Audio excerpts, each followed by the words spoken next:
I moved to Utah in January. So it was January 6th, I moved up here. I was looking for a job, but it's so infested with college-age kids here, I couldn't find anything. And Cool. so I was working a temporary job at my fiance's uncle's place, and he just told me to go take a pallet outside. I was like, okay. He said stack it by the side of the dumpster, not in it. And I was like, why? He said someone Mhm. comes and grabs it. So I liked that. I needed money, and I was like, well, I wonder what business this is, what it has to offer and stuff. So then I just researched it for about like 2 to 3 weeks.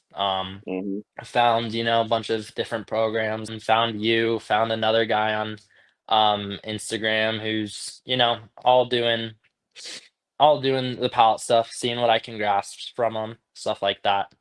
I actually I went unprospected for like 2, 3 weeks, got like 3, 4 clients, and some suppliers.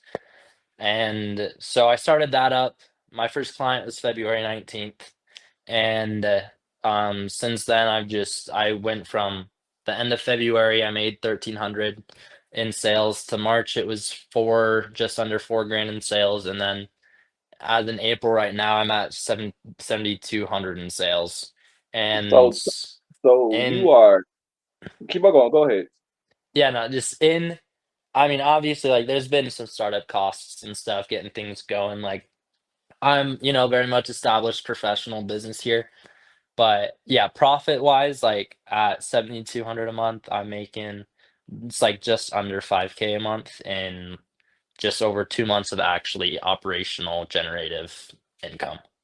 You are just hearing your story, man. Just real quick. 18 years old, Yeah, yeah, 18. fiance, but you're about to get married. Congratulations on that.